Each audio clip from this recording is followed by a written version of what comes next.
Welcome to True Fear Diary. These are not just stories, they are whispers of shadows, echoes of the forgotten tales carved into the walls of fear itself. If you're here, don't just listen, experience. Wear your headphones, turn off the lights, darken the room until the walls disappear, until only your heartbeat reminds you that you are not already part of the darkness. Because here, every word, every breath is meant for you, to crawl under your skin, to linger when the story ends. This is not just horror, this is fear, written for your soul. Welcome to the diary. Welcome to your nightmare. The House That Wept. I remember the first time I stepped into that house. It wasn't just another house, not for me. It was the only place I had left. Winter had arrived, cruel and heavy that year. The sky hung low with swollen clouds, pressing against the world with the kind of silence that feels alive. My breath came out in pale wisps, and my bones carried the kind of tiredness that doesn't come from the body, but from the soul itself. I wasn't moving into the house out of choice. Choices had been stripped from me, one after another, until I was nothing but a man drifting with no anchor. I had lost my job. My apartment had slipped away with it. Friends had drifted like smoke, and the one person I thought loved me had left without even a backward glance. The only thing that tethered me now was this house. It had belonged to my late aunt, a woman I barely knew, a relative too distant for memory.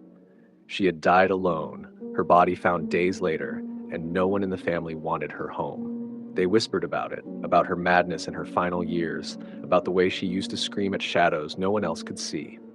When the lawyer handed me the keys, his expression was pity mixed with unease. "It's yours now," he'd said, as though passing on a curse. I took them anyway.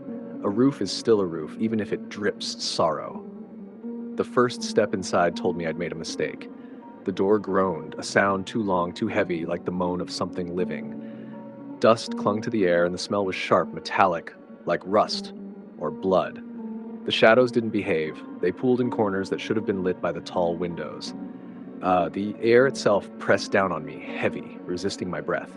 I whispered into the silence, "It's just a house," but my voice seemed swallowed whole, absorbed by the walls like a drop of water vanishing into dry earth. The nights were worse. That's when the house came alive. The floorboards creaked, though. I lay still in bed, listening. Doors shuddered as though brushed by invisible hands, and then came the crying. At first, I thought it was the wind slipping through broken shutters, a faint sound, low and broken. But the longer I listened, the more certain I became. It wasn't wind. It was a child, weeping. Soft, muffled sobs that seemed to come from everywhere at once, threading through the walls, through the ceiling, beneath the floorboards. A child's sadness is a sharp thing. It cuts deeper than any scream. And with every night, the sound grew clearer, closer. It wasn't a violent sound. It wasn't meant to terrify. It was worse. It was sorrow, raw and endless.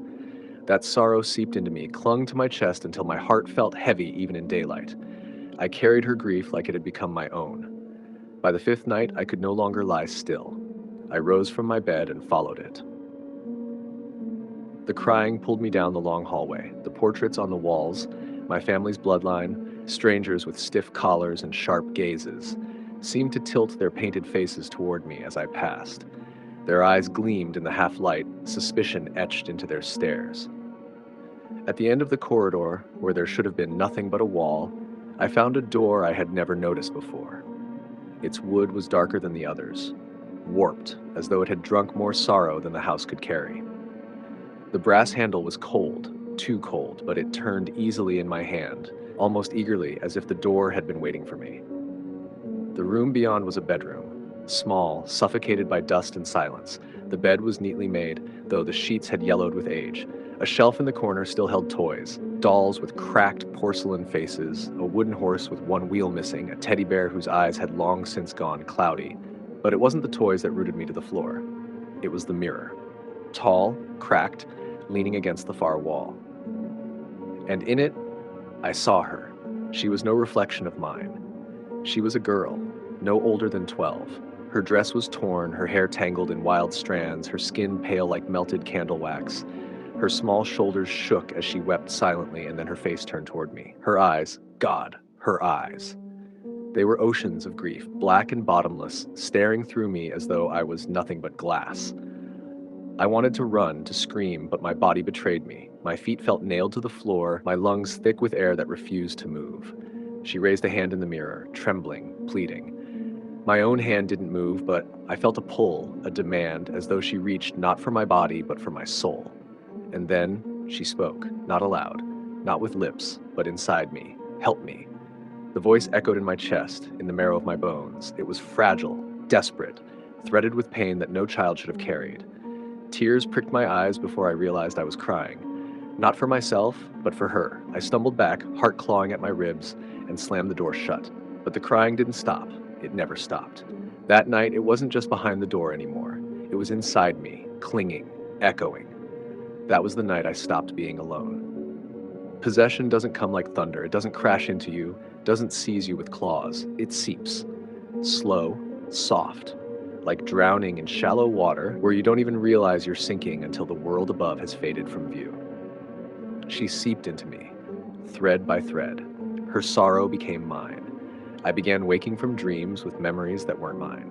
Small hands clutching a doll, cold nights locked in a room that smelled of dust and iron, the sound of fists pounding on a door that never opened, the taste of tears swallowed down until her throat burned. Sometimes I felt her trying to speak through me, my lips trembling with words I couldn't understand. Other nights, when I looked into the mirror, I saw her staring back at me instead of my reflection. I wanted to resist. I told myself she wasn't mine to carry. But how do you resist sorrow when it wears the face of a child? The days lost their shape. I stopped leaving the house. I stopped answering calls. I stopped eating. Food tasted like ash. Time felt thick, sticky, dragging. The world outside no longer mattered. What mattered was her. Always her. And then the sorrow turned. The crying that once sounded broken began to tremble with anger. Doors slammed when I avoided her room. Windows shuddered when I closed my eyes to her presence. Shadows began to stretch against the walls, crawling like fingers toward me. I woke with bruises I didn't remember earning. And the whispers, they began to change. You left me. You shut the door. You let me die. At first, I thought she spoke to her parents, the ones who must have abandoned her. But soon the truth sank in. In her grief, she didn't know the difference anymore. To her, I was them. I was the betrayer. I was the one who left her behind, and she would not forgive me. The storm came on the night it all changed. Lightning split the sky, thunder rattled the house's bones. I found myself standing before the mirror again, though I didn't remember walking there. She was clearer now than ever. No longer pale and distant, but sharp, vivid, her eyes glowing with something not human. I whispered into the silence, "Please," though I didn't know what I begged for. Her hand rose, and this time mine did too. Not by choice. The glass rippled beneath my fingers like water. Cold rushed into me, sorrow sharper than knives, rage burning like fire. Images exploded behind my eyes, her small hands clawing at a locked door, her throat raw from screaming, her body curling weak with hunger. Until at last, silence. And then she stepped into me. The pain of her entering me is something words can only betray. It was not the pain of flesh, not the breaking of bone. No, it was the shattering of self. Imagine your thoughts being torn apart, your memories stripped from you, piece by piece, until you no longer know where you end and someone else begins. Her sorrow poured into me like black water, drowning me. Her screams filled my chest, my head, my blood. They weren't just sounds, they were feelings, unbearable, choking grief. And though I had never been that girl, never lived her life, in that moment I was forced to become her. I saw what she saw, felt what she felt. The locked door, the endless nights, the betrayal in the silence. And I realized the truth. Her family had sealed her away, perhaps out of fear, perhaps out of cruelty, and they had left her there to starve. She had begged, scratched at the wood until her fingernails bled. She had screamed until her voice shattered. She had cried until there were no tears left. Then came the stillness, the dark, the loneliness so thick it felt like death itself had taken her hand. And when she finally died, no one noticed. No one cared. Her life ended in silence, but her sorrow did not. Now it was mine. I don't know how long I was on the floor after that night. Hours, days, time no longer belonged to me. When I finally rose, I did so with her inside me, and I could feel her everywhere. When I moved my hands, sometimes they weren't mine. They were smaller, trembling, the hands of a little girl. When I looked into the mirror, it wasn't always me who stared back. Sometimes it was her, pale, hollow-eyed, watching me with that look of bottomless grief. But the worst was when she tried to speak through me. I would feel my lips trembling, words spilling out that weren't mine. Soft, pleading words. Don't leave me. Don't shut the door again. And if I resisted, her anger followed. The house became alive with her rage. Windows shattered without cause. Doors slammed until their frames splintered. Shadows grew claws that reached across the floorboards. At night, I would wake to bruises on my throat as though someone had tried to strangle me. And in the mirror, I would see her small hands pressed against the glass, but it was my neck they were wrapped around. I realized something terrible then. She wasn't only haunting me, she was replacing me. The whispers grew louder. You left me. You shut me away. You let me die. I shouted back. It wasn't me. I screamed it until my voice cracked. But to her, it didn't matter. In her endless grief, all faces blurred into the face of betrayal. All voices became the voices of those who had abandoned her. And I, fool that I was, had opened her door. I had touched the mirror. I had given her the chance to step inside. Now she was not going to leave. The final night came quietly like a predator. I woke with the feeling of being watched. My body moved without my will, pulling me down the hall, past the portraits whose painted eyes seemed to flicker with grim knowing. The bedroom door at the end waited open. The mirror glowed faintly, not with light, but with something thicker, like the shimmer of water at night. I stepped inside, though my mind begged me not to. My reflection was gone. Only she remained. She was standing there, her dress torn, her face streaked with endless tears. But her eyes, those eyes, held no pleading anymore, no begging, only hunger. I whispered, trembling, "Please, don't." But my voice came out different, higher, softer. Her voice. I staggered, clutching my throat, realizing the sound wasn't mine anymore. She smiled, a small, broken smile, and then she lifted her hand toward the mirror. My arm lifted with hers, perfectly in sync. This time, the glass didn't ripple. This time, there was no barrier. I was the one behind the glass.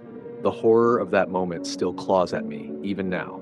I slammed my fists against the inside of the mirror, but my reflection did not obey. My face stared back at me, but it wasn't me inside anymore. It was her. She wore my skin like a mask. She moved my lips into a smile that wasn't mine. She breathed with my lungs, blinked with my eyes, and I wept. Silent, trapped behind the glass. The mirror was no longer just an object. It was a prison, my prison. She turned, wearing my body, and walked away. Her small reflection in the glass lingered only for a moment, as though mocking me. And then she was gone. I was gone. Days, weeks, months. I don't know how much time has passed since then. I am still here, still watching. The house remains quiet most of the time, silent halls, dust settling in corners. But sometimes when the world outside remembers me, when a friend knocks on the door, when the lawyer calls the phone, she answers. She answers with my voice. Calm, perfect, convincing. To them, I am alive. To them, nothing is wrong. But I know the truth. I am already dead. I watch her live in my skin. She walks through the house, humming sometimes, the voice of a child in the throat of a man. She stands before the mirror at night, tilts her head, and lets me see the grin stretch across my face. And every so often, when she grows tired of her new disguise, she whispers through the glass. Do you see now? Do you feel it? The loneliness? The silence? And I do. I feel it so deeply I cannot breathe, for I am nothing but a shadow pressed against the inside of cold glass. I am the ghost now.